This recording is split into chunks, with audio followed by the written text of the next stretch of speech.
Hello दोस्तों, स्वागत है आपका अपने यूट्यूब चैनल मैथ वन पर। तो लीजिए हाजिर हैं हम एक बार फिर से नई वीडियो लेकर। तो जैसा कि हमने पिछले अध्याय में वैद्युत द्विध्रुव के बारे में जाना था, आज हम उससे रिलेटेड यानी कि वैद्युत द्विध्रुव आघूर्ण की चर्चा करेंगे। याद रखिएगा, मैंने पिछली वीडियो में आपको बताया कि वैद्युत द्विध्रुव के अंदर ही एक वैद्युत द्विध्रुव आघूर्ण भी उत्पन्न होता है। उस वैद्युत द्विध्रुव के आघूर्ण की आज हम चर्चा करेंगे। आप देख रहे हैं जैसा कि आपको स्क्रीन पर लिखा हुआ नजर आता होगा, वैद्युत द्विध्रुव आघूर्ण क्या होता है। तो मैंने आपको बताया था कि वैद्युत द्विध्रुव क्या होता है। तो वैद्युत द्विध्रुव ही ये था कि दो आवेश हो, एक प्लस की हो और दूसरा आवेश क्या हो, माइनस की हो। इन दो आवेशों को अत्यंत अल्प दूरी पर रखना यानी कि अत्यंत कम दूरी पर रखना ही हमारे पास क्या कहलाता है, वैद्युत द्विध्रुव कहलाता है। ठीक है, अब इसी वैद्युत द्विध्रुव के अंदर एक द्विध्रुव आघूर्ण भी उत्पन्न होता है। उस द्विध्रुव आघूर्ण के बारे में चर्चा करेंगे।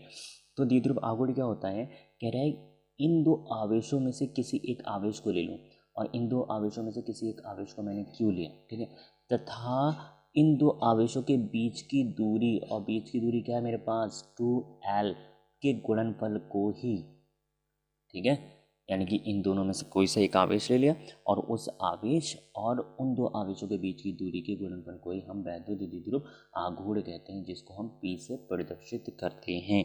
चलिए, मैंने इसी की चीज़ को मैंने यहाँ पे लिख रखा है। किसी वैद्युत द्विध्रुव का वैद्युत द्विध्रुव आघूर्ण दोनों आवेशों में से किसी एक आवेश का मान, तो मैंने बताया प्लस क्यू या माइनस क्यू, दोनों में से किसी एक आवेश का मान, ठीक है, तथा उनके बीच की दूरी के गुणनफल के बराबर होता है। और उनके बीच की दूरी कितनी है, उनके बीच की दूरी हमारे पास 2l है, ठीक है, के गुणनफल के बराबर होता है। वैद्युत द्विध्रुव आघूर्ण एक सदिश राशि, याद रखिएगा हमेशा सदिश राशि।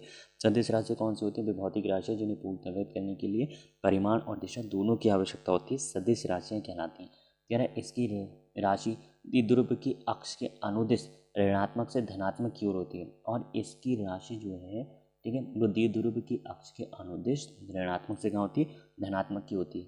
आघूर्ण इजिकल टू मैंने यहाँ पे लिख रखा है, ठीक है, P is equal to Q into 2l होता है। अब इसका मात्रक अगर मैं आपसे पूछूँ, अगर कोई इसका मात्रक पूछे तो आप इसका मात्रक बता सकते हैं। मात्रक, इसका मात्रक क्या होता है, कूलम,